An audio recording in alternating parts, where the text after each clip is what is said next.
Okay, I think I'm live. Live. Test. Test this out. All right. All right. I want to say welcome. This is for our regular Tuesday series. Unfortunately, the good doctor, Dr. Aris LaTham, will not be joining me today. Um, so I'm just gonna hold it down. We got to keep the show going. So today, it's really going to be a part two on what we talked about last week was detoxification, and we're coming upon the fall equinox, September 20th, 21st, 22nd, 23rd, or you can start with it's actually the 21st, the 22nd, the 23rd, and the 24th, and so I'm gonna talk for a minute, and then any questions. I'm live should be live on 3 platforms: Instagram, YouTube, and Facebook. So I don't see my Facebook live. I don't know if I can take any questions on Facebook, but I could definitely take the questions. Will pop up via. I'll be able to see the questions on Instagram and the questions on YouTube. So I want to thank y'all for tuning in first and foremost. Happy Tuesday. So we're going to be talking about detox, and today I'm going to really get into like some of the science around the equinox and why it is important, why this is one of the really key times to detox. Um, One of the things I touched on last week was, over the years of, seeing people,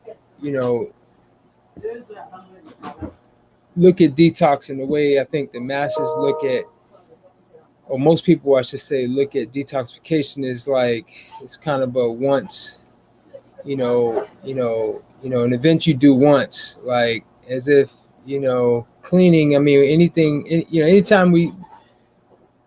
anytime we clean or maintain anything, it's like once we clean it, we know it's just a matter of time before it needs to be cleaned again. And that goes for a room, an appliance, the car. Even if you don't drive the car will collect debris, dust, what have you. Almost any place. I mean, it's just part of, that's just nature. That's just natural. And the fact that most people eat every day, multiple times a day, is going to create entropy. That's an engineering term or a science term, but basically entropy is like kind of like chaos, if I'm remembering it correctly. And that chaos from nourishing ourselves is going to create debris. It's going to create toxins or toxic buildup. And toxins, toxic buildup, mucus, whatever you want to call it, is not our enemy per se. It's not our enemy. Really, the thing is like this is all on purpose. We're all meant to have this accumulation, residue, as I like to call it. That residue is meant to build up from almost anything, any and everything we eat, with the exceptions of probably very high moisture fruits. With the exception of high moisture fruits, if you're eating any vegetables, you're eating any nuts, you're eating any grains, or anything outside of that, is definitely going to leave something behind that the body will hold on to, that at some point you need to address. And how do you address it? Well, the only real true way to address that debris, that accumulation, is to not eat, is to fast, is to, and the thing is like, obviously there are different levels, but for the most part, if you're doing dry fasting, water fasting, juice fasting, or even mono fruit eating, you're going to address it. All right. And basically, what will happen is, because you are not fueling yourself with fats and proteins and complex carbohydrates, the body is going to really intelligently and almost in a genius type like fashion is going to use that debris, use that accumulation, you want to call it toxins, as fuel. And this is really the genius and intelligence of the body. And it is so, that's why it is vitally important to, approach and view detoxification mainly using fasting, dry fasting, water fasting, juice fasting, fruit eating as a as a tool for addressing the accumulation, the residue, the mucus. None of these things are the enemy per se. It's the enemy when you don't address it. If you don't take time to periodically address it in rhythm. See, now we're talking science in rhythm because we're looking at the equinox. So I'm going to bring it all together. But with the equinox, this is a time where our body should naturally give pause, give break. And these are the ideal, this is one of the ideal periods with it throughout the year to address the toxins, to use it as fuel. And what ends up happening is that people have greater mental clarity. They have increased energy, sleeping better. Basically, it's almost as if the pipes, the tubing, the circulation is greater. Everything starts to work better. And when we're doing it in these time periods, because we look at the change of seasons from a solar perspective, we got September coming up, we got December, which is the winter solstice, and then looking at next year, we're going to have the spring equinox in March, and then the summer solstice in June. And one of the things that is really, really important to understand, the fall equinox is, if I'm looking at the four pivots of the sun, the fall equinox is the second most important time. Why is that? Well, first, what's the first most important time? The first most important time is the winter solstice.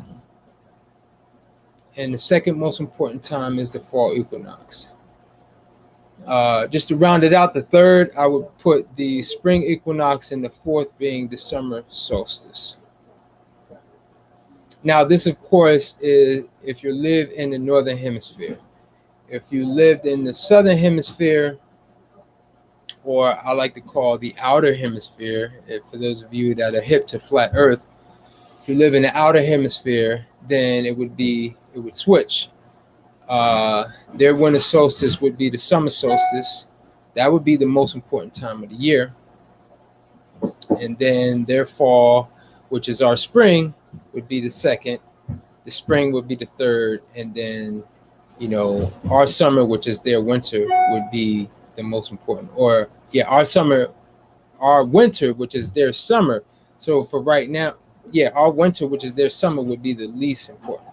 And, why is that? Well, Uh, well, the sun, as we know, the sun is connected with our vitality.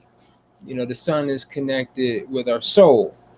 And energetically, the sun, in terms of our vitality, is directly linked with our digestion. So we have, if we look at like what's happening in nature, you see the farmers, you see the community farms. They're like, you know, you know, abundant, full, lots of vegetables. We're coming upon our harvest season. September, October, it's harvest season, and it doesn't necessarily mean feasting or overeating or, because we have this big harvest. No, because we're going into winter, we have to, if we were really living in nature, then we would be, preserving these foods so that we can make it through winter. So what does that mean? Rationing foods out. That means eating less so that we can make it to the next spring. So this time is a very important time, a very pivotal time to fast, to detox. Again, the second most important time to fast. Briefly, I'll mention, Aris and I, we will be doing a retreat in Panama from the 18th to the 24th. I will provide the links, but you can go onto my website, KepraSrawfoodJuiceBar.com. You can message me if you're interested to get your deposit in. But we have a whole calendar. If you can't make it in September, you can check us out. I'll be there from really September through the end of the year. And we got an awesome calendar planned.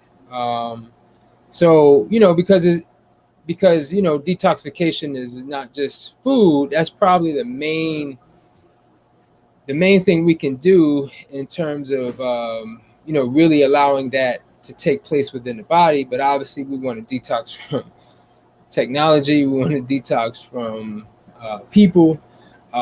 So it helps to be in a supportive environment where, him and I will be leading you on your path to, better health and more vitality.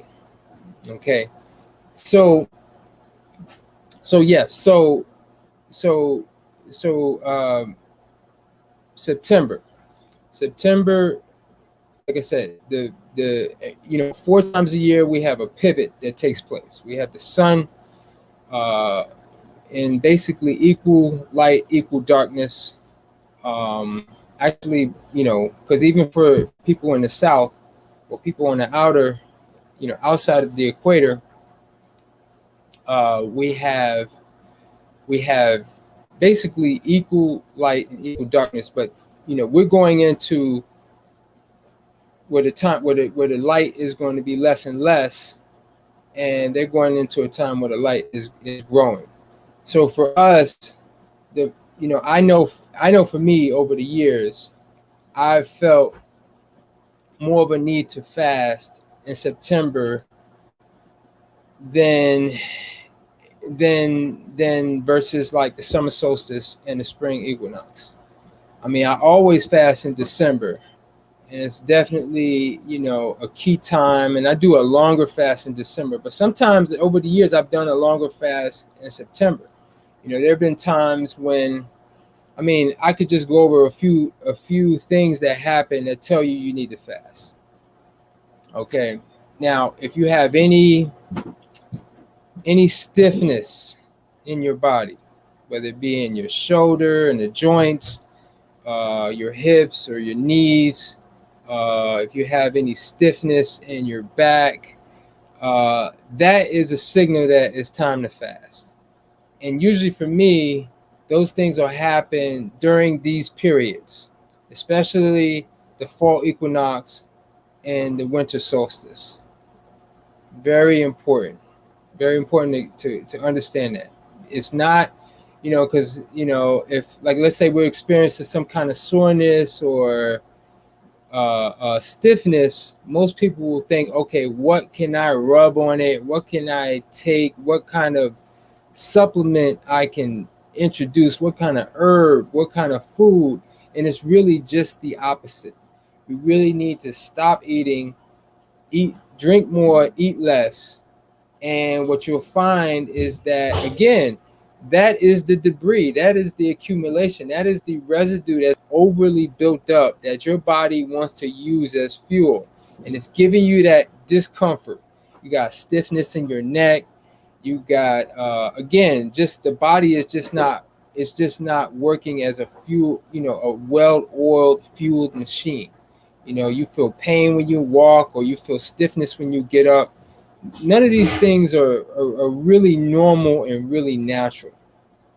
We really need to understand that this is just that, an accumulation of debris, the accumulation of mucus, residue, as I like to call it. Every time we eat, we hold on to a little bit of that food, as residue in the tissues. Okay, some people may accumulate it in some area of the body versus another area of the body for another person. Okay, but that is definitely signal number one, because I know that happens to me often. Not very often, but a lot of times if I feel like, okay, I got like, something in my shoulder, just working out and doing those kinds of things, whether it's in my neck or back, or I feel it anywhere, it's like, okay, time to stop eating. What's another signal that it's time to fast? Another signal that it's time to fast that is very common is that food is less enjoyable. If you find yourself like eating and it's feeling kind of chorish, it's feeling like, oh, I'm just doing this because it's just habit, that lets you know, that is the definite signal. And that usually happens to me in December. When I know that, like, when usually around the first, especially I'm going into the second week of December, and I start eating and I'm just like, okay, I didn't really, it feels like my body is it feels like more of a chore to eat than anything else. Then I know it's time to fast. Okay, so these are just some clues. These are some things you need to, as you become more in tune with your body, then you know that, okay, fasting, instead of going for the overstimulant, because the next clue is like, what is probably the most common issue that happens to most people, especially given the time of season that we're going in. We're going into what we've called flu season. Okay, is it? I mean, I don't want to get technical with it, given that we don't want to have any kind of censorship or anything like that. But if we understand, the flu, they say it's a virus, and they say that it's this, and you need to get your annual flu shot. And I'm not saying that anybody should or shouldn't get, but again, from my understanding and from my education and from my experience, it's like basically this flu season is a detox season. This is a season of, again, over accumulation of debris, of waste, of toxins, of residue that need to be dealt with. And we deal with it by not eating, by detoxing, by doing these things that are going to address the real issue. Because once we come down with congestion, we come down with sniffles, whether it be in the lungs, it's all in here, all in the nasal cavity. Because the nasal cavity is an open, it's really a magnet to dump residue. It's an open cavity within the body that this time of the year, especially as the temperatures drop, the temperatures drop again, like I said, with the sun not being as close to us as it is in the summertime. then what ends up happening is this basically creates the perfect storm for a condition that we call the flu. Okay, and all it is it's just like, it's no different than getting like a stiffness somewhere in the body, whether it be the neck or the back or the shoulders or anywhere else in the body, um, um, or anything like that. So those are the, if you're coming down with congestion and anything, it's like, look, stop feeding it. Stop feeding it. That's the mindset. That's the mentality. We need to look at fasting first before we look at herbal remedies, before we look at anything over the counter, anything like that. Understand that your body is designed to deal with these things naturally. And even with the herbs, the more natural protocols, the herbs, fasting trumps all of that, because the herbs and things work similarly to how any other medicine works. It looks to overstimulate. So the thing is that, if we're using these herbs and things, they should really be in addition. You should be using them in cooperation, in conjunction with the fasting. Okay, so let's see. I'm just checking out my Facebook here. Okay, I think I can see the Facebook live. So if you want to do that, all right. So I'm able to see the Facebook, YouTube, Instagram. Okay, so those are three signals to let you know that it's time for fasting. All right, and so right now, what I'll do is I'll take any questions that you may have. I don't see any questions on Instagram. Let me see here. Oh, okay. Well, yes, peace. I want to say, peace to the family, everyone here on YouTube. Yes, Noni. I'm gonna save the conversation, the Noni conversation, when the good doctor returns with us next week. I'll just say from my experience, I love the Noni juice. The Noni is like something, I mentioned it last week only because we were talking about wheatgrass.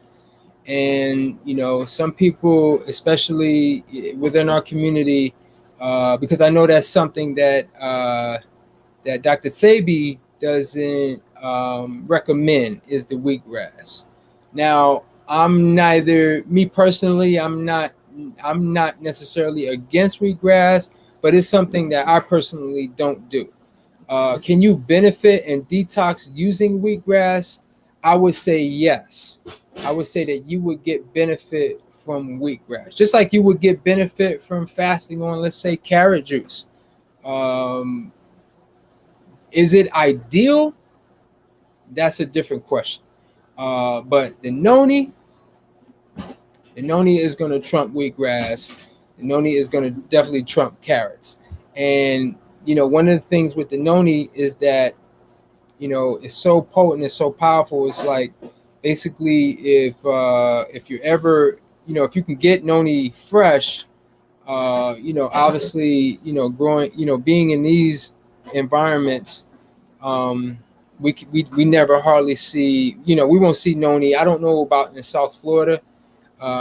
They probably have the climate, so unless you live in South Florida or the Caribbean, or places like Panama, or the central area of the earth, you have to opt to buy Noni juice. And I would suggest you can get raw Noni juice.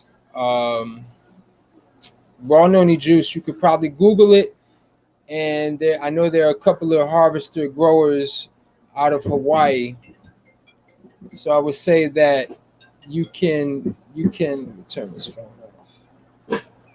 You can get fresh noni, the fresh raw noni from Hawaii.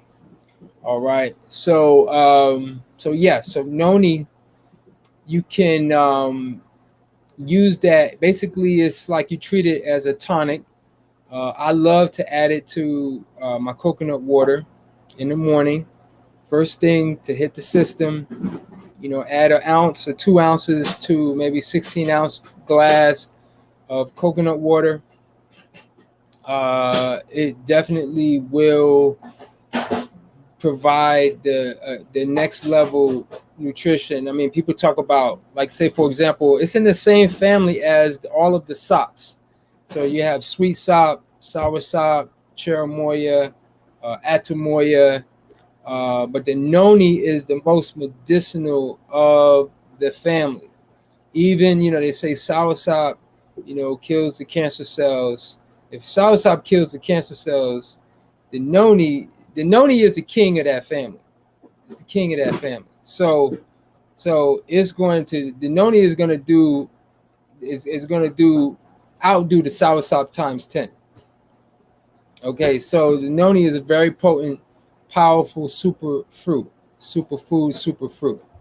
All right. So I will, when Doc is on with us next week, we will go in hard. He has a lot more experience with the noni than I have, so I am like you, waiting to hear what he has to say about the noni. All right, so let's go to the next question. When I tried to go raw vegan, I guess my stomach bloating from the nuts. Likely, is there a way to properly transition into raw vegan while limiting side effects? Well, the bloating is likely caused by improper food combination. I would say that when you go raw vegan, you want to do more. You want to do more fasting if you're having bloating issues. Like, say for example, you want to fast. Let's say, okay, like normally I have like 100-day raw food challenge. If I know people are trying to go raw, I say, look, go raw for 100 days. But let's say 100 days, that's roughly 3 months. But let's say every 4 weeks, or every 4 weeks, one of those weeks you do 7 days of juicing.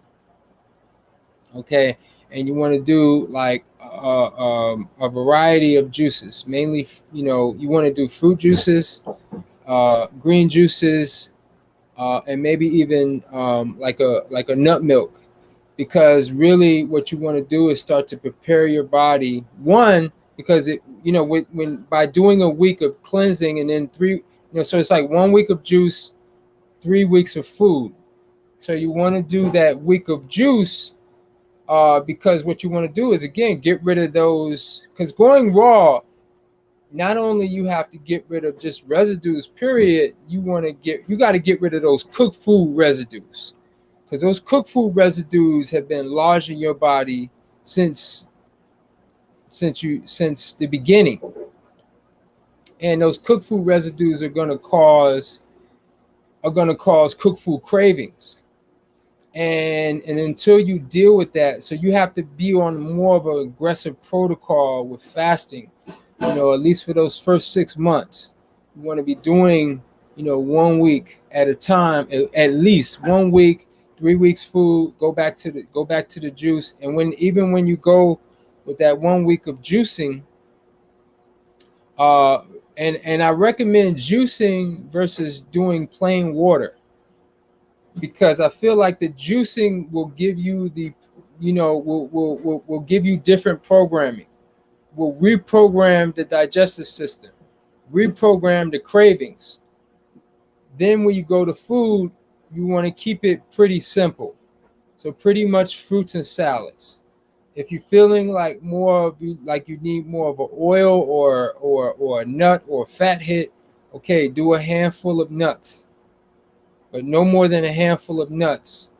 And you could do that, like you could do more seeds in your salad, or you can do like the nuts and kind of grate them or break them down within a salad as well. So the thing is with the bloating, though, the bloating is caused from likely, again, trying to detox from the cooked food, number one, but then, the fancy food combinations. Because you want to really kind of like be on like fruits and salads really for that first 6 months to sort of, again, get rid of those starch cravings. Cooked food starch, cooked starch is by far the number one addiction, period. No, there's no drug, whether it's whether it's a pharmaceutical drug or recreational drug or cigarettes or anything like that is more addictive than cooked starch. It is by far the last and hardest hurdle to get over if you're trying to go raw.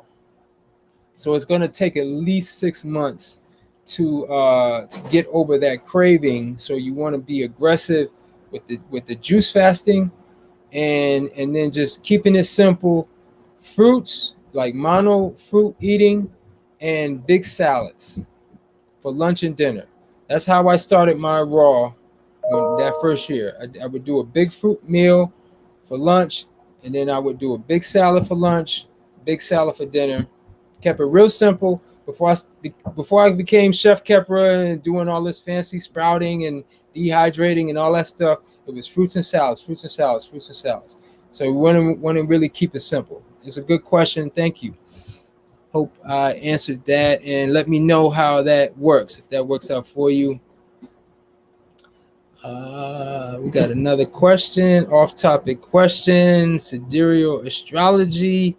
Yes. Well, we focus on detox, but I want to do a video really soon on astrology and how it relates to flat Earth. So yes, I've been doing some research on flat Earth, and I really want to bring the two together.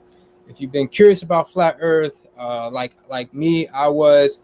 I'm really going to go into and do a whole separate video on that. So really stay tuned for that. Coming soon. Good info, much gratitude. Yes, peace and blessings to you. Yes, so peace and blessings, Khepra. Yeah, that's my man, Go Vegan. And shout out to him. What are suggestions for food menu during the colder months? Now, what's interesting about this is a great question. Most people. So the question, if y'all didn't hear, what is the suggestion as we go into? Because that's the thing. We got. This is also why I didn't touch on this, but this is also why September is probably even more important than December. The fall fasting fasting with the fall equinox is probably more important than fasting than the winter solstice. And the reason why is because as far as like the planets and the energy, the winter solstice is number one. But the fall equinox, it trumps the winter solstice with the fact that we have all of our cultural, traditional, familial holidays and things like that. And then even with the cold temperature, because think about it. We've been really sort of indoctrinated into these seasons, and then with the seasons we have eating rituals. Okay, and all the eating rituals are between the fall equinox and the winter solstice. So this is a time, as I said, where the sun energy is really, the sun is like it's like in a sense it's dying. Okay, it's dying, and the thing is that it's really almost like a death cycle. But with death, death doesn't actually mean like, okay, we die. but symbolically we die to be reborn. We're reborn with the winter solstice. But as we go through this period from fall equinox to winter solstice, that is a death like period. That is not a period to be stuffing your guts. It's not a period to be being gluttonous and being festive and being merry. If anything, is just the opposite. We really should be going within. We really should be really hibernating, so to speak, really taking stock of the previous year, doing an analysis, doing a review of the year, what you did great, what you could have done better, and really, preparing oneself for the new year, to be reborn, to be born anew. So the thing is that, with that being said, back to the question: what foods menu when we go into the colder months?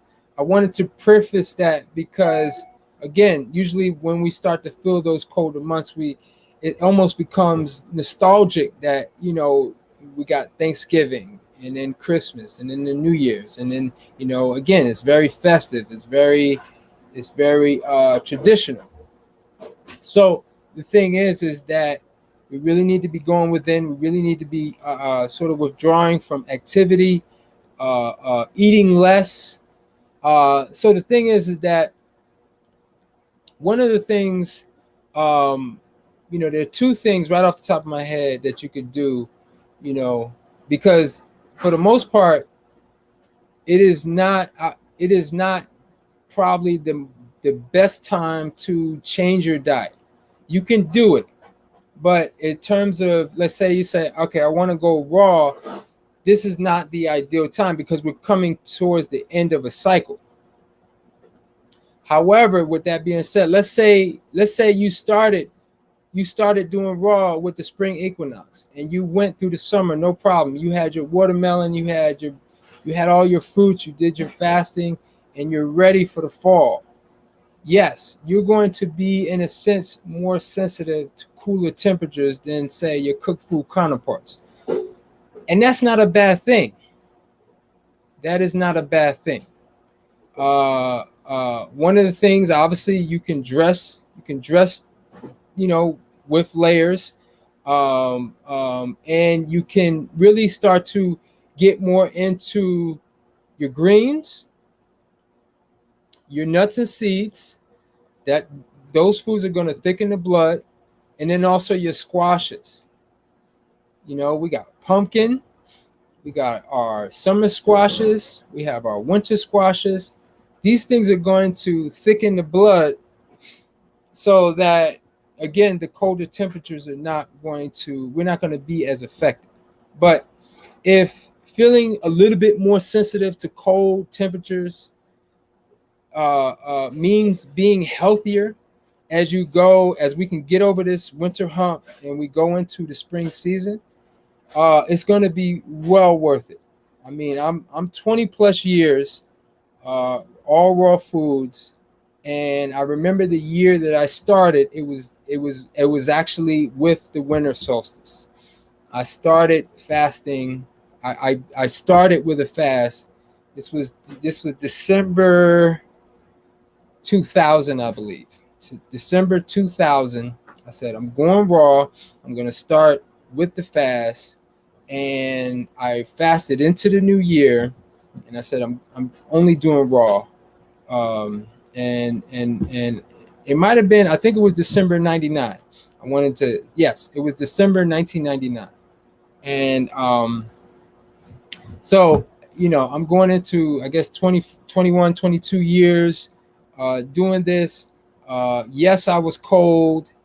Yes, but one of the tricks that I do, one of the things I like to do, in the wintertime, is that I start my day with a hot bath. That's just what I love to do in the wintertime. I don't take baths in the summertime. I usually take more like cold showers in the summertime. and I take hot baths in the wintertime. So the hot bath, I find that it really like gets the circulation going. And it's just like, okay, it's just like people say, like they'll come into my house and say, wow, it's warm in here, or it's hot in here, man. Take a cold shower and you come out and you won't be hot. Like you'll feel great. So that's just, again, some of the other tools to do. But the food groups is like less fruits, more greens, more nuts and seeds, more squashes. Well, squashes are fruits. And these are the fruits that we need to key in on during the winter months to allow us to stay raw through the winter. And so, along with your fasting, with your fasting, you're going to feel cold. You're just going to feel cold. There's just no way around it. It's not a bad thing. Doesn't mean that again, it doesn't mean that you need to have a soup or something like that. Like no, it's going to be that's just something to adjust to. But from my experience, it's well worth it. Obviously, you can come down to Panama with us, me and Aris, when we go and fast with us in the tropical area, which is the ideal. Especially, doing coconut water and fresh juices and things, we get back to our more natural environment. That's obviously the ideal. But for most of us, I know that, you don't necessarily have the luxury. Well, you really owe it to yourself to say, okay, I can't do the whole winter, but I could do 1 week. And that's one thing that I've tried to be consistent with. Over the years, I've at least spent a week in Jamaica. This year I'll be in Panama. The earlier this year I went to Ghana. Tons of coconuts and pineapples.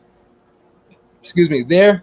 So, and it's also really critical to get that vitamin D, like really in the wintertime as well. So even if it's just 1 week, it's better than no week.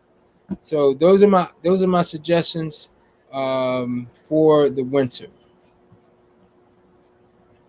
Yes. And what about using warming spices like cayenne and ginger? Thank you. That's one thing. That would be the last thing I would say. Yes. Definitely using like cayenne, ginger. You can like add like if you have like cayenne pepper in a usually people have that as a spice. So you can add like you can add a hit to your juice. You can definitely juice with ginger. And one of the things that I like personally, I've shared this on previous videos, is ginseng. So I like, and that's the Korean red ginseng. That has a warming effect in the body. It doesn't taste spicy like ginger, but if you make a tea from it, or usually I'll go to downtown Chinatown here in DC, and I go to the China store and get a pound of red ginseng, and they'll sell it either as the root or as slices, and I'll suck on the slices, and it has a warming effect on the body. And can women do it? I would say yes. If you want to create that warming effect in the body, generally speaking, I don't know. I'm not an expert on Chinese herbal medicine. I don't know if red ginseng is the best thing for women. But you can consult with a expert in Chinese herbal medicine. But I would say yes. It definitely has an effect on the libido and other things, but I found it to be something that is especially warming to the body. It's almost like it creates, like, different than ginseng. Different.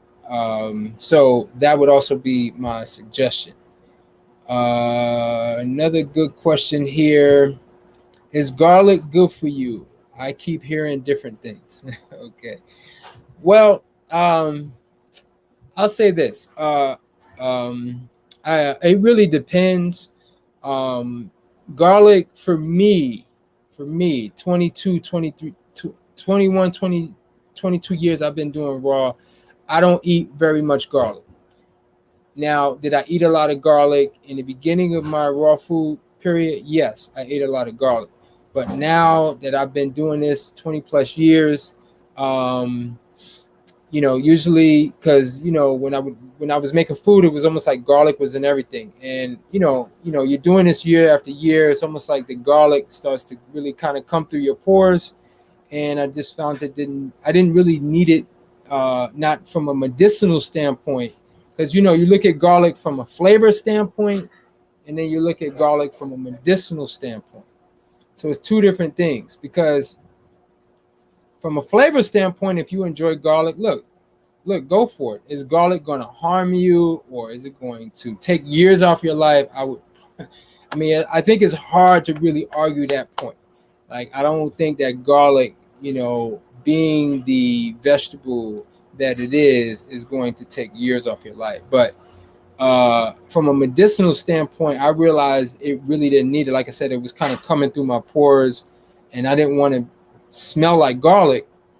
So, from a flavor, as a chef, from a flavor standpoint, I find that, I primarily use, from that family, I use red onion.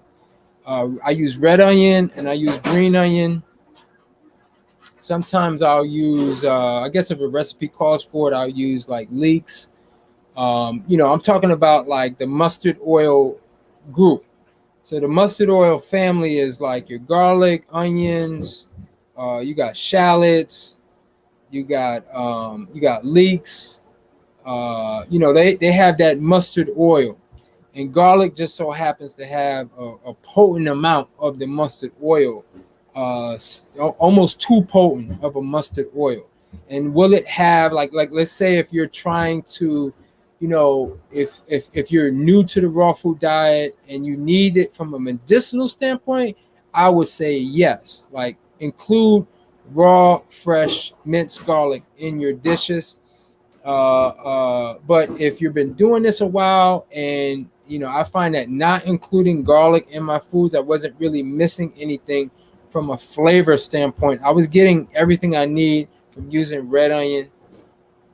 And if I wanted to, like I said, green onions, I love green onions.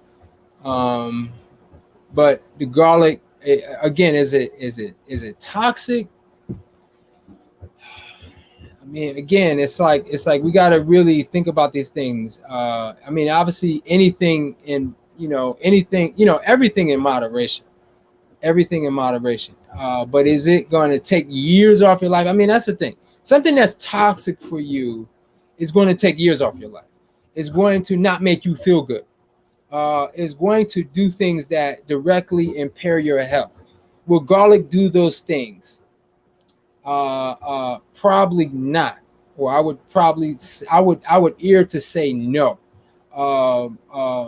Especially if you're using it in moderation.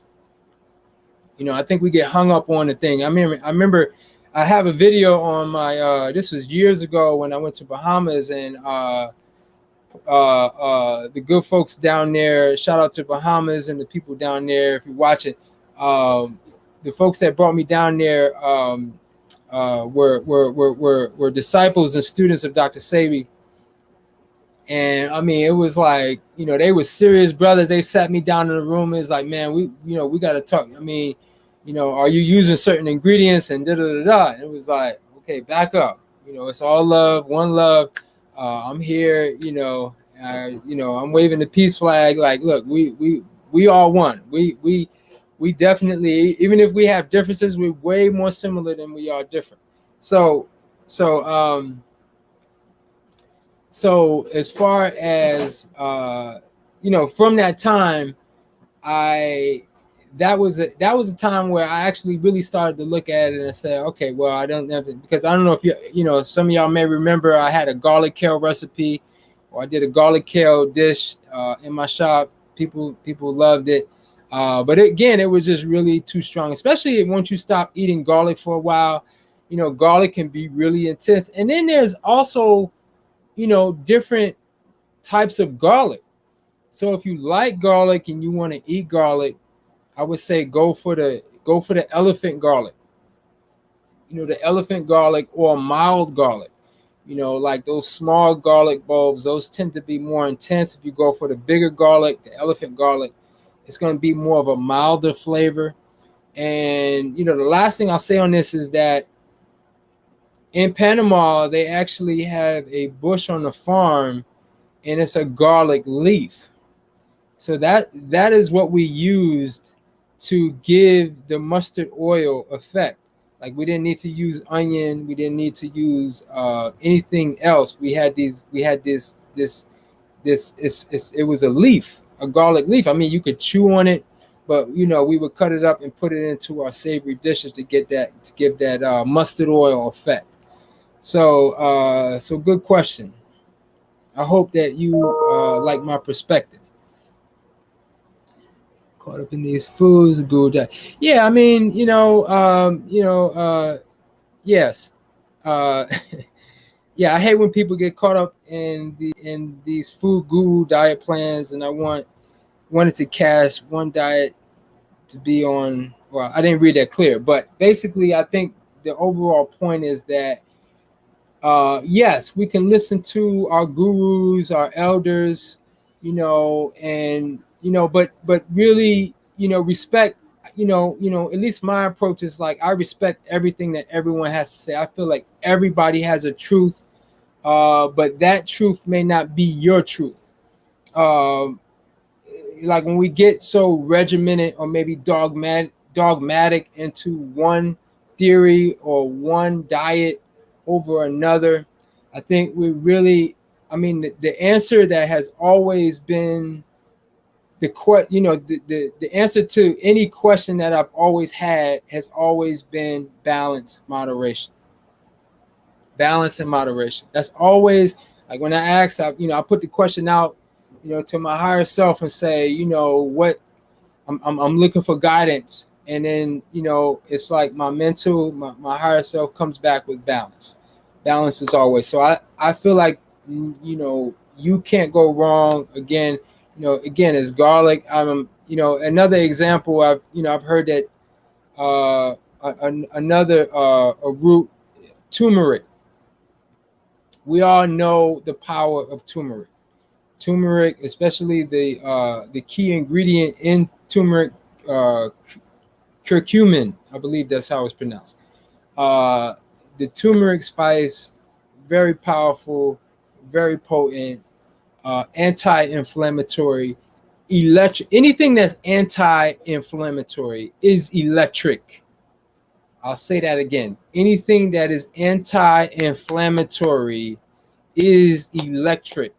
We are electric beings. Inflammation is caused by positive charges in the body and over acute, it's basically too much positive charge in the body. Too much positive charge in the body can be created by inflammatory, or I should say inflammatory foods like cooked starches, dairy products, things that are heavy mucus builders, right? And something like turmeric comes with the negative charge to neutralize those positive charges, creating that inflammatory or that anti-inflammatory response. Basically when you eat like foods that will inflame the body, they create a lot of mucus, they create a lot of issues, and something like turmeric. But again, I once heard somebody say, "Oh, turmeric is poison," only because I guess it's a hybrid. I mean, just ridiculous. I mean, I when I hear people go that far with it, I'm like, okay, you're really going too far. Turmeric is a healer. Facts. Yes. So, yes. So, I hope. Okay. So I'm gonna see here on Instagram if we got any questions.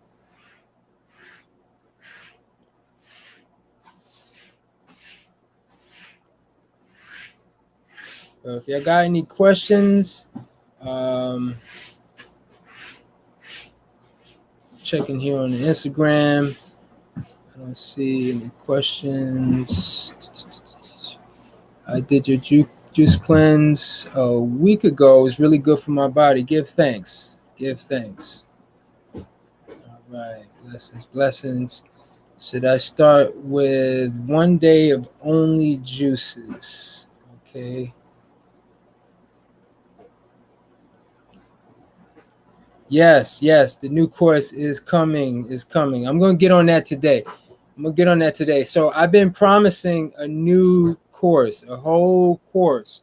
I'm going to release on my YouTube channel. So my Instagram folks and my Facebook folks, go to my YouTube, subscribe, and hit the notification bell to get notified. I will be releasing a new course in the next. It will be soon. Let's see.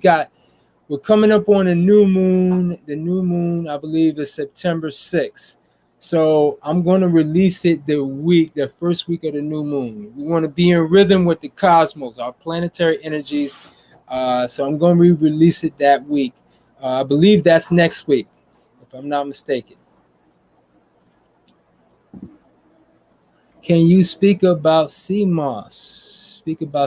All right, I can speak about sea moss. I mean, that's a very popular food, especially in our community. We give thanks to our elder, our ancestor, the late great Dr. Sabi, who really is probably solely responsible for promoting sea moss, especially in our communities. Sea moss. Well, I mean, I look at sea moss. I mean, one of the thing is like, I put sea moss together with basically all foods that grow in water or in the sea. So sea moss just happens to be almost like you have you have like wakame or kelp, or you have aramay and nori. You have all of these different types of sea vegetation along with the moss, and these are basically just weeds that grow in largely salt water. Okay, and what's great about these foods is that in large part they haven't really been touched by man.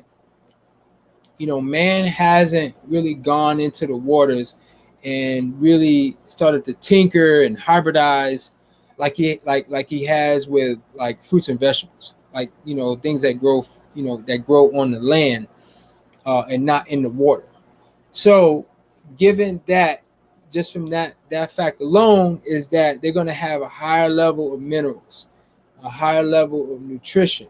They're going to be more balanced in terms of how nature produced them versus man getting in and really sort of adulterating, weakening, because it's like the more if man gets in there and really starts to hybridize a food, what he does is a lot of like hybrid strains are strains that usually have a higher content of sugar versus more of the other taste. So it'll have more of a sweeter taste versus like a sour or bitter or spicier or hotter taste.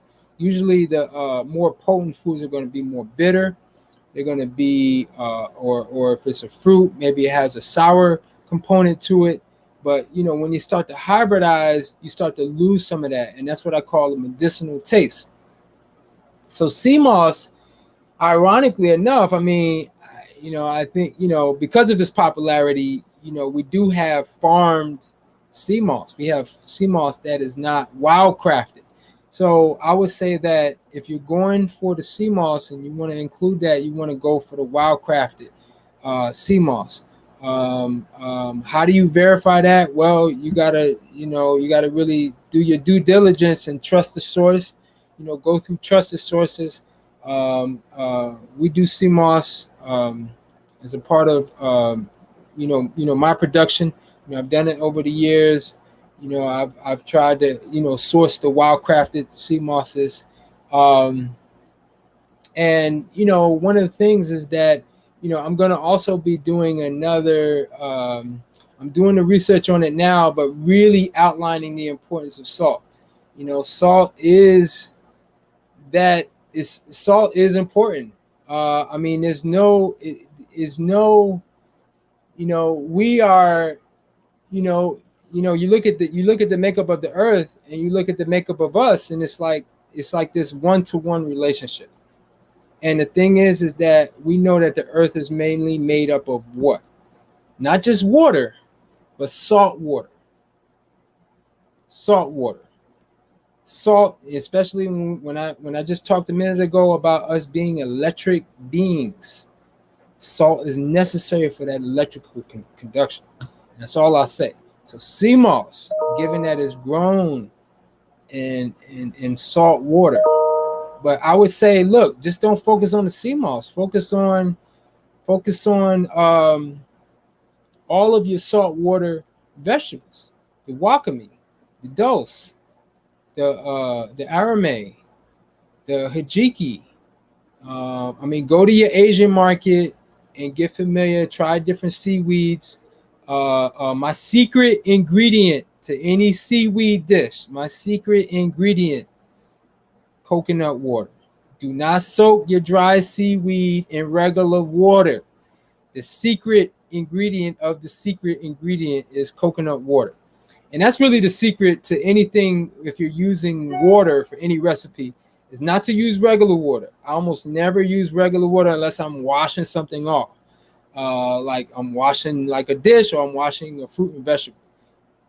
Anytime, like let's say for example, a dressing where you need water, a soup where you need water, you almost always use 99.9% of the time you use coconut water. I can't even really think of a time, or you're doing like a juice or a milk or something like that. Even that, especially that, you want to use the coconut water. But when you use the coconut water to soak your seaweed, it's almost like it's perfect.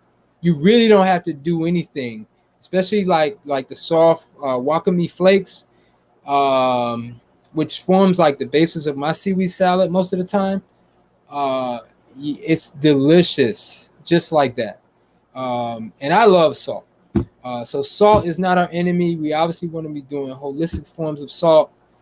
But salt is not our enemy. Salt is very important, which is why the sea moss is so important. You know, like another thing I'll say about sea moss, like this over rinsing and boiling and just killing it to death. You just like when you boil any vegetable, you boil anything, you're going to basically all the nutrition is going to be in the water. Same thing with the sea moss. Like you want some of that salt. Maybe not all of that salt, but the salt is the key, You want that salt from that sea moss. So yes. So the key things, the key points to the question is, one, you want to get a wildcrafted form of sea moss. If it's, especially if it has like a different hue, like if I've seen purple sea mosses, pink sea moss, or maybe like usually more purple, the better. So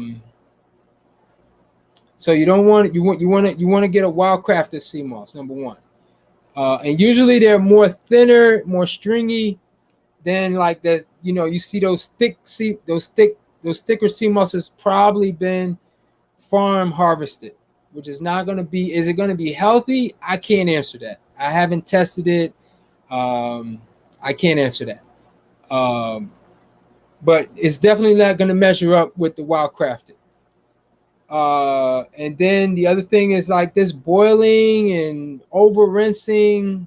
No, you're really undoing the medicinal aspects of the sea moss. Really, ideally, you really should be soaking it.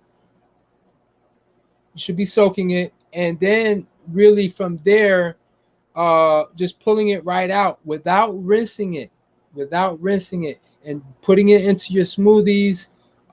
People use it as a gel, like you want to blend it, but then they'll use the gel to make desserts and things of that nature. So it can serve as a binder. as well. So yes, so those are my two suggestions if you're doing the CMOS. All right, next question. I got a question. I'll take one more question. Well, let me address this question here. Okay, so people always talk about juices losing the nutrients. Is that true? Yes, that is definitely true. I mean, once you process a fruit or vegetable, whether it's in a blender or in a juicer, it is going to lose some of its nutritional value. However, however, is it going to still benefit you on a fast? Yes, it is still going to benefit you on a fast. Even if it was juiced yesterday or 2 or 3 days before, that juice is still going to benefit you. Why? Because the thing is that yes, it is great to be able to juice something and drink it right there, right then and there. That's going to be the best way. But as far as convenience, some of us, can't, like, say if we're out, we're traveling, you're going to, maybe even worst case scenario, have to make all of your juice in the morning if you're going to be out for the whole day. Or if you, like, say, purchasing a juice cleanse from me, I'm going to give you 3, 4, 5 days at a time. So I'm like, well, you can freeze a couple of days, you can refrigerate. Is it going to lose value? Certainly. But is it still going to benefit you? Of course it is. It is going to benefit you to do the juice, even with the loss of nutrients, even with the loss of enzymes. I mean, the thing is that, and and the main reason is because really, it's really about not necessarily the juice that you're bringing in. It's the fact that you're not eating any foods. Your body is really detoxing, so you're really not. It's really not that important as far as losing a few minerals, or at least losing the potency of the mineral and the enzymes and the freshness of the juice. Is really about cleansing house. So the thing is that, one of the things that is one of my pet peeves is that, people talk about, they just want to put, when they're ready to do the juice, they put the juice on such a high standard, but yet they don't do that with everything else. They'll eat garbage and they'll eat trash, but then when they want to do juice, it's like, oh, is this, doesn't the juice lose a bunch of stuff? Da, da, da. Yes, it does, but it's going to benefit you regardless. We have to really, it's always about convenience, and we want to find, we always have to find compromises. And so we definitely, there's certain conveniences that obviously it would be, I would say, cross the line. That's not one instance. One instance, if you're going to like pre-make your juices, like even like say like a few hours before or even a few days before, that's a convenience that will not harm you. Again, we got to ask these other questions. It's like, yes, we lose nutrients, but is it going to be harmful? No, it's not going to be harmful. It's going to still be helpful. In fact, it's going to be better than not doing it. All right. Next question. Thoughts on Scotch bonnet peppers and other spicy peppers used in making salad dressings? Yes, that's another one of my secret ingredients. Scotch bonnet peppers. Yes, I use the Scotch bonnet, habanero, fatali, ghost pepper, scorpion. I mean, there's those are at least those are varieties I'm familiar with. That is definitely one of the secret ingredients. You can also use, put a little Scotch bonnet in your juice, in place of, instead of using like the cayenne, the powdered cayenne pepper. I would even recommend that because the Scotch bonnet, with the cayenne, all you have is heat. With the Scotch bonnet, you got the oil, you got the moisture, you got the enzymes, you got the energy, you got more of the essence of the Scotch bonnet versus, and using that in a juice versus using like a little cayenne pepper.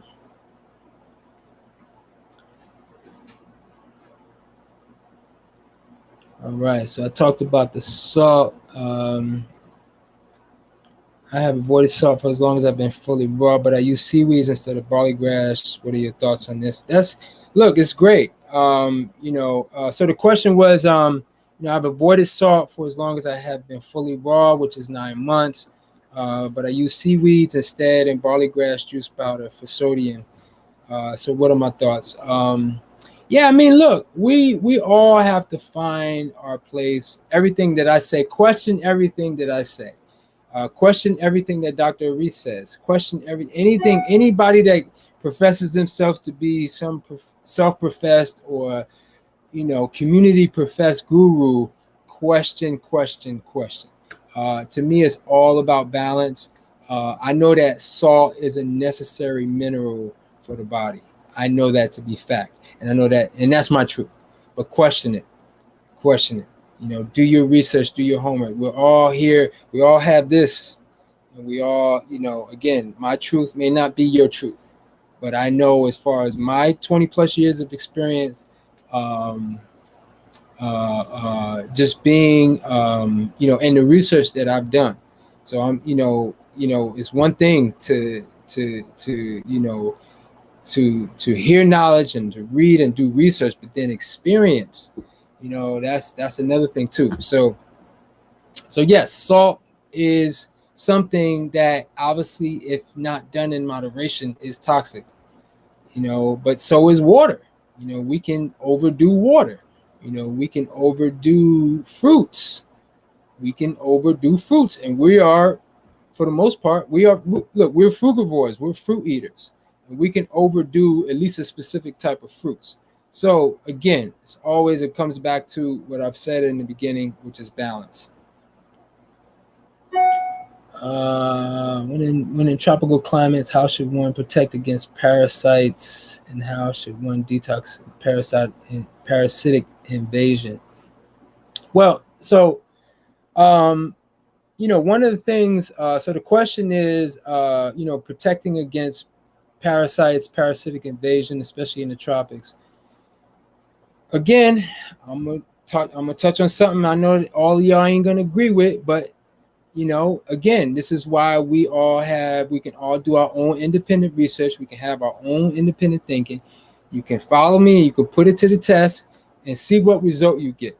But anything, when I think about anything from a medicinal standpoint, like whether you have a condition, especially something like addressing this question, my answer is urine.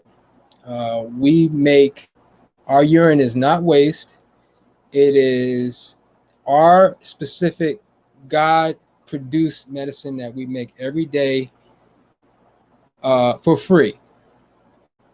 It will trump any food or any spice or any herb. It is our own urine. Our African and Indian elders know this. Okay. So that's the answer to that question. And that's internal and external. So that's my answer to that question. Someone asked about cayenne powder. I talked about this, but I'll just rehash cayenne powder. Cayenne powder for the most part is okay, but I would, the preference is to get the fresh pepper. The fresh is always going to be the best. You get if you can't get, habanero or jalapeno, I should say. If you like mild peppers, jalapeno, you want to get stronger. If you want to get stronger than that, you want to go to the Jamaican chocolate pepper, fatali pepper, ghost pepper, Scotch bonnet pepper. Probably hotter than all of those is a scorpion pepper. Again, these are kind of hard to find. Usually in the summertime, there's a local farm I used to get all of these varieties from. But you can almost always find jalapeno and habanero. Yes, you can usually find those in most markets.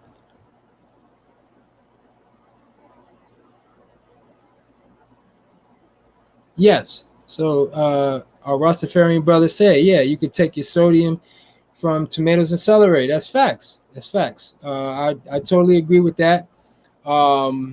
Yes. Now I will mention, if you're using, like if you want to use additional salt, probably the best form is the black salt.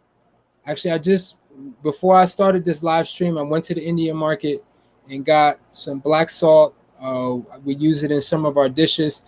Definitely going to be better than any rock salt, like Himalayan salt or Celtic salt, or anything like that. So yes, tomatoes, celery naturally have sodium. But if you want to, or some people mentioned seaweed, kelp. Those are options. Sea moss, that's an option. But then on top of that, especially from a culinary perspective, because sometimes the tomato and the celery don't give us that little sodium hit that we're looking for. Look into the black salt. Get the black salt, and it's really more of a powder than it is a rock, and it does eliminate. Your body will eliminate. It's the only salt that your body will fully eliminate from the body. So the black salt, looking at that, and it's pink. They call it black salt. I believe it's like a black rock, and it's like a powder. But you can ask Reese about it. He goes into it more than as far as explaining it. Okay, all right. We got the questions rolling in now. Can I go plant-based while breastfeeding? What foods do you suggest? A lot of people ask this question. They want to, obviously they're carrying, a lot of expecting mothers want to change their diet, or they want to juice or do something like that, either while with child or while breastfeeding. I have 4 children. I've witnessed, I've sort of seen it, and from research and experience, as far as, let's say you're with child, let's say you've just recently gotten pregnant. Really, the ideal. Let me speak on the ideal first and foremost. The ideal for the ladies, for our queens, our sisters, is to really start to prepare yourself for pregnancy. When you get pregnant and when you're breastfeeding, it's almost like you don't want to necessarily be making too many or really any change at that point. So you really want to be preparing yourself and pre is at least 2 years. I would say at least 2 years. If you want to change your diet, you want to have either you want to have a vegan pregnancy, or you want to have either a raw vegan pregnancy, even better. So if you want to have a vegan pregnancy, or a raw vegan pregnancy, you really got to be thinking. You really got to be pre-planning, and because the thing is this: we are made from cholesterol. We are made from cholesterol. At least that's part of what we're made from. And we all know that we don't, as plant eaters, we can manufacture our own cholesterol. But as a woman, and if you've been eating foods that have cholesterol, eggs, dairy, meat, things like that, you want to continue to do that if you're carrying child, for the healthy development of your child. And the reason that is because that is how your body is programmed. That's how your body is already sort of wired. You don't want to upset that. I'm telling you, and I'm speaking from visual experience. I've seen women, and this is what can happen if you decide to switch to plant-based and you haven't been plant-based. Now, if you've been plant-based, you should be good to go. But if you've not been plant-based, and even worse, if you're even craving meat, because a lot of women are iron deficient, And if you've been used to eating your meat, whatever it is, no judgment, uh, and you're carrying child, the rules are different. You're making a whole new human being is being formed. And let's be honest, meat and dairy has nutrition. It has nutritional value. Now, meat and dairy and those things are it's versus plants, it's almost too concentrated. You're getting minerals in too concentrated of a form. We don't have, obviously, if you're eating meat and meat byproducts every day, is going to cause issues. We're not meat eaters. No argument there. However, if you're a mother and you have a growing human being in your body, it is now not the time to switch to a plant-based diet. Now, if you have your child and you want to switch after the birth, that should be fine.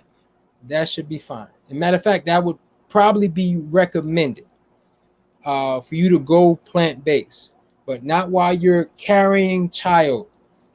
Very, very important. What I've seen happen, and this has even happened with my own children, is usually eczema. I've seen it happen many times. I can count on two hands how many children I've seen being born with eczema. And basically, what is eczema? Eczema is a leaky gut. It's basically their digestion has not been fully formed, so they're not processing the foods like they should be processing the foods. Okay, so eczema, and even for meat eaters, obviously children can develop eczema, and in large part, I would say the reason for that is because, again, a lot of the meat is not high quality.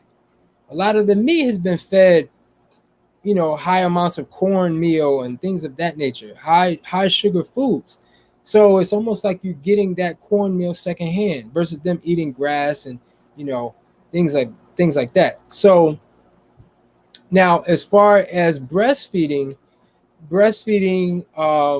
because a lot of people ask me, can I do a juice fast while breastfeeding?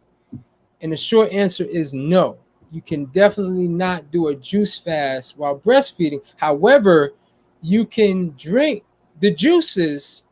Like, generally, if you're doing a juice fast, you're doing 3/4 to a gallon of juice per day. So you can still drink your 3/4 of a gallon to a gallon per day. However, you need to have at least one meal. Again, that food is being transformed into the milk. That milk is what, especially if the child is doing 100%, like if they're in the first 6 months of the first year, they're getting obviously a lot of what they're using to grow in that milk, versus like supplementing it. As children start to grow, then you sort of want to wean them off as they start to ask for food. And that's really, I feel, the appropriate way to wean a child, is really allow that child to wean him herself. So I feel like I've addressed the question, but just to highlight that, it's a very important question, because I know a lot of women want to do the best for their child, and it's a great thing. But sometimes, again, being and this coming from a 30+ year vegan, 20+ year raw vegan. I've seen it with my own eyes. If you've not been plant-based, it's not the time to switch to plant-based while pregnant. A lot of women will crave the meat. And that's because it's like the body understands that it got that mineral from that meat. So it's going to produce that craving.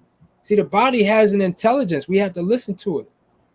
So, and similar goes for breastfeeding. Similar. I can say that if you're breastfeeding and if you've been eating meat and you want to go plant-based, it should be okay. But again, if you go plant-based and you see a reduction in your milk, again, that's something you got to look at.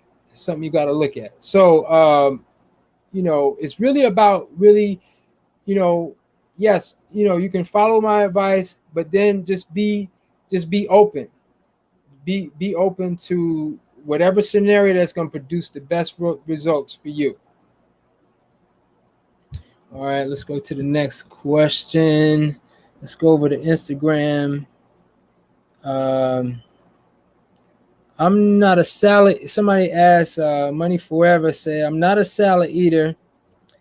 Any other ways I can eat my greens? Wow, this is a tough question for me because even growing up, if it was one thing, even when I was eating meat, I love salad. Uh, Man, first thing I would say is to find the green that you like the most. Find the green that you like the most, and really kind of get into that. Um, if you like, I mean, it could even be like, I don't know, iceberg lettuce, which is obviously we know is just pretty much water. But I would say, like, you got your lettuces, you got yeah, those tend to be not as bitter as, like, say, kale or collards. I mean, kale I find to be very sweet, or even like baby leaf greens. Baby leaf greens are more sweeter than the mature leaf greens. But you can always blend them up in a smoothie. You can always blend them up in a smoothie. One thing to do even for children. Children tend to not like or appreciate more greens. Then as our palate matures, uh, blending it with some fruits. It's not an improper food combination if we're blending greens with fruits, even banana, because banana has such a strong flavor. It's going to really overpower anything, with the greens. But, you really got to, one of the things is that I would really work, because again, we talked about salt, and it's really the greens. I mean, we mentioned celery, but really the greens, period, that have those mineral salts in a plant form that we need. And a lot of times it's really good. Actually, this is from my garden. I got some dinosaur lacinato kale. And yeah, like, this is the best way to eat your greens. Like, just fresh. No dressing, no fancy combinations, no smoothie. Just to eat your green and appreciate, like, chew it 20, 30 times, appreciate the flavor, the sugar. It'll start to taste a little sweet. You appreciate even the bitterness a little bit. Like, this is the best way to get your greens. It's great exercise for your teeth. Um, it'll actually, even like just chewing green leafy greens like this, it'll actually be like a tooth cleanser. So delicious.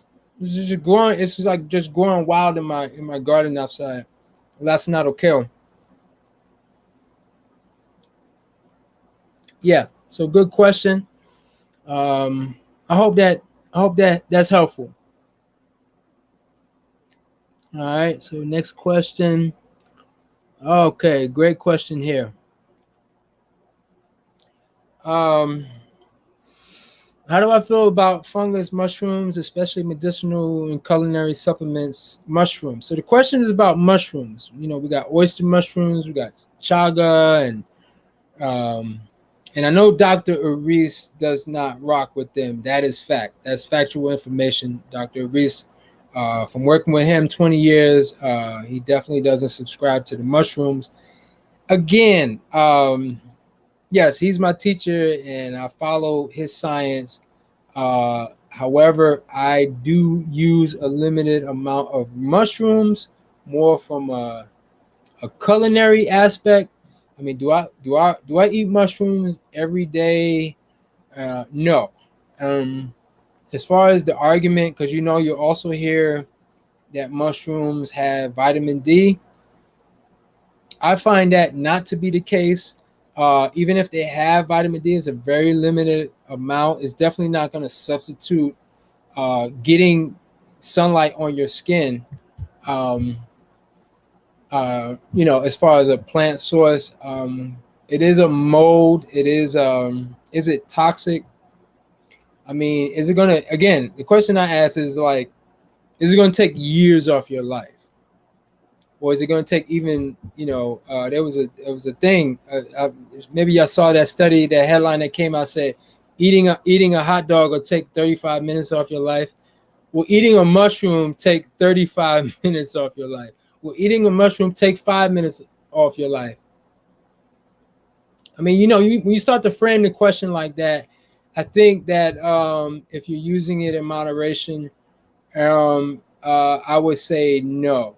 And maybe I'm saying that because I still will, I don't want to say indulge, I will still partake in mushrooms here and there. But, I may go months and not eat mushrooms. Is mushroom, as far as the medicinal mushrooms,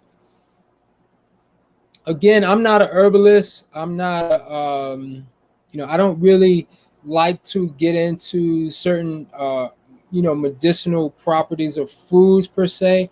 I really, I subscribe to fasting as a key health medicinal protocol versus like getting into mushrooms and even different herbs and things, because in order for these things to work, whether they be herbs or whether they be, certain medicinal, they have to work by overstimulating the system.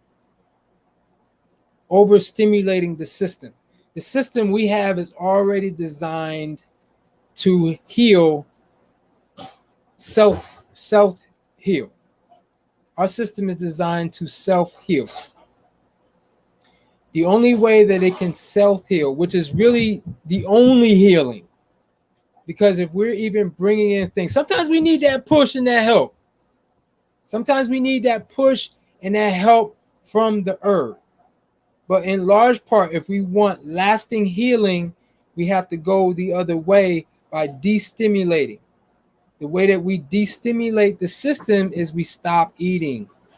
We stop eating and we're bringing in more fresh water, fresh juices, then we are functioning on a level where we are destimulating the system. When we destimulate the system, it's like we empower it, because now all of that energy that would normally be used for digestion is now gets transformed into healing. Okay, so if you want it, so really to sum up the answer to the question, if you want to eat mushroom, I would say from a culinary aspect, just use them in minute moderation. As far as medicines, I've never used, I mean, I personally can attest to like using like the shaga. I'm not saying that they don't work and they don't help, but that's not, I have other ways to, to get the desired effects, the desired healing that I want to happen. And that's always by destimulating. It's always by fasting and going without and allowing my body to do what it's designed to do. All right.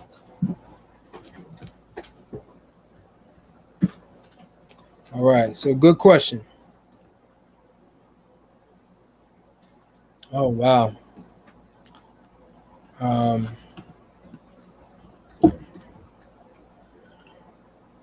What is the ideal diet for persons who had a severe stroke? That's a tough question. That is a tough question. Yeah, I don't know that, I would say if you want to go natural, you really need to consult a professional. And, that takes like really like kind of one-on-one attention. If you want to, and that's all I would have to say about that, because there's so much. I mean, you got to look at the person's age, you got to look at the person's sex, you got to look at their history, you got to look at their whole profile. any medications they're on. I mean, it's really so many layers for me to just suggest a diet. I mean, I wouldn't really be doing a service to them. But thank you for your question.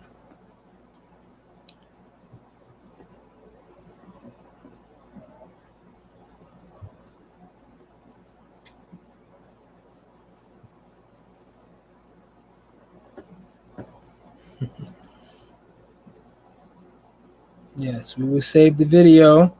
And like I said, I just want to remind folks, again, this video, we started this video, we were talking about detoxification. Detoxification really is only one level of detoxification, one true level of detoxification. We got to really stop putting in the food, got to stop putting in the fuel. And because really, when we put in fuel, our body creates residue from that fuel.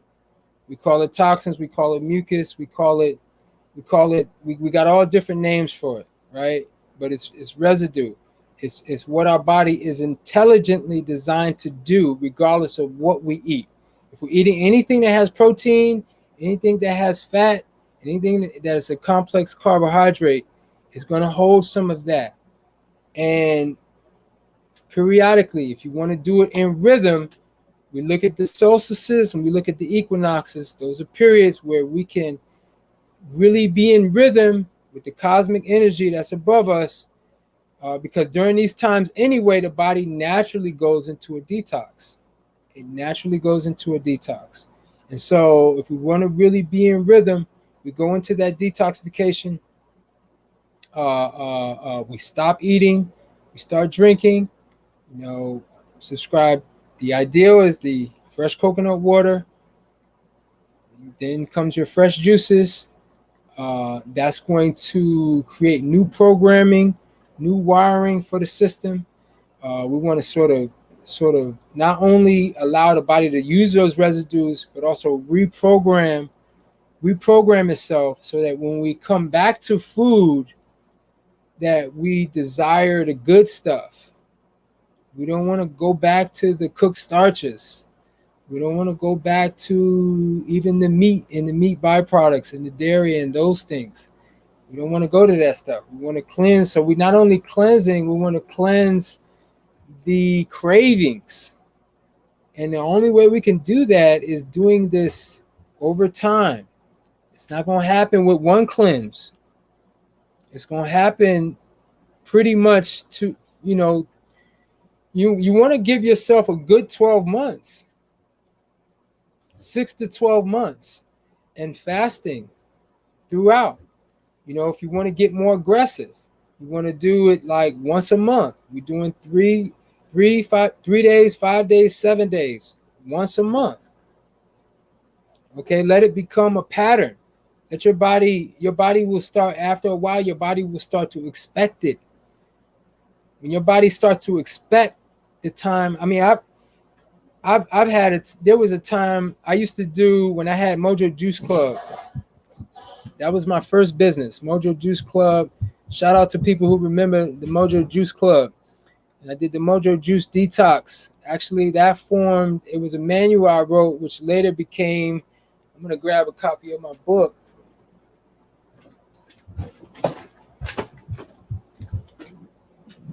When I had the Mojo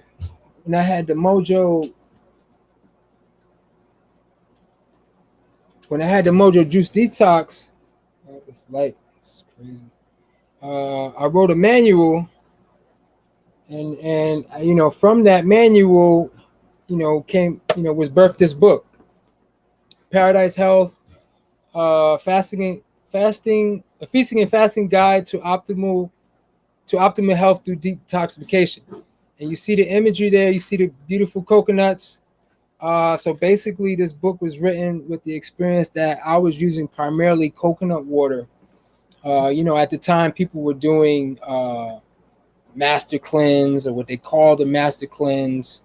People were doing water fasting or even juice fasting. And with the coconut water, I found that, one of the great things, if anybody has the opportunity to do just a coconut water fast, if you ever get that opportunity, trust me, jump at that opportunity. There is no better way. There's no ideal fast. It will be better than plain water. It will be better than dry distilled water, because coconut water is distilled water first. But it'll be better than distilled water or mechanical distilled water or pipe distilled water, I should say. It'll be better than dry fasting. It will be better than dry fasting. Dry fasting is too intense. It's too intense. Most of us are not ready for dry fasting. It'll be better than juice fasting. The coconut water. The thing about juice fasting is that you have to juice for in large part is a processed food. We have to either put it through a juicer or blend it in a blender. We strain it. It's a processed food. Where the coconut water is a whole food water. It is a whole water and a food simultaneously. So if you ever get the opportunity, go to the market, you get a couple of boxes of coconuts. That is by far the best fast. It will allow your body, because coconut water will go through your intestines. Coconut water will cleanse you out. It will cleanse out all of the internal organs, especially the heart. In the Caribbean, they say it washes your heart. It washes the heart, and that is facts. It's a great, because we know that even scientifically, we know that the coconut is high in what? Potassium. Potassium, we know, relaxes the heart. Okay? But the fact that it's a water and a food, it's going to go through and actually sweep the colon. You don't need the cascara sagrada. You don't need the senna tea if you backed up. All you need is a coconut water. Fresh juices won't even do that, because the fresh juices, fresh juices are usually come with the fiber, and you're removing the juice from the fiber, which the fiber will come in and perform the sweep. Now, when you're coming off coconut water, it's best to eat those fibrous fruits, because those fibrous fruits and those fruit fibers is going to come in and serve as a broom. It's going to come in and serve as a broom. And it's not only going to be washing away that debris, that excess, that plaque, the mucoid plaque that's in the colon. That mucoid plaque is part of what creates those cravings that you have. Those starchy cravings. You still got mucoid plaque residues in your colon, throughout your system. Each organ has an intelligence and a brain of its own. And when we become addicted to these foods and food substances, these organs are communicating with you and telling you to eat this and eat that. So we really got to reclaim dominion over this animal.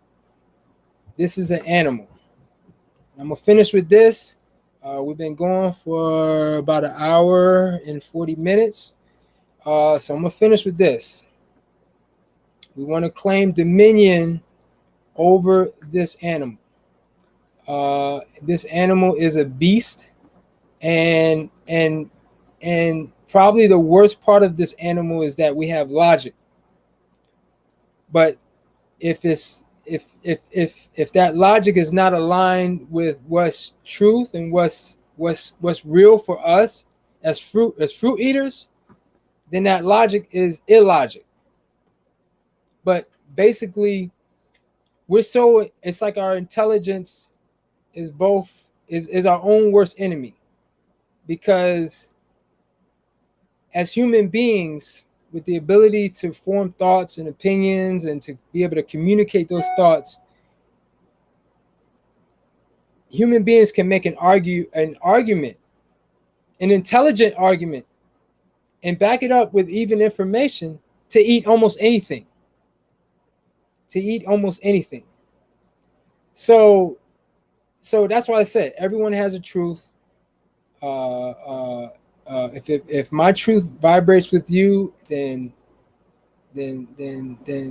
that's awesome. Follow my truth if that aligns with you, but question my truth. Even if you follow my truth, question my truth. But what I know a big part of my truth is, fasting as a way of life. And coming upon us is this time right now where we have the fall equinox. It is definitely either the first or the second most important time to fast. And I talked about that. If you joined in late, you want to go back and rewatch this video. I went through that. And so I want to thank y'all. I'm gonna close it here. I want to thank y'all for your questions and comments. Aris normally joins me on these Tuesday lives. I do anticipate him being with me next week, but I enjoyed. This was good. Actually, this was good. I enjoyed doing this solo, but I'm going to enjoy it even better to have our elder master teacher with us. All right, so we're going to be really going further, part 3 into this detox. It's so important. It's really a way of life. So peace and love and blessings. I'll see y'all next week. One love. Peace.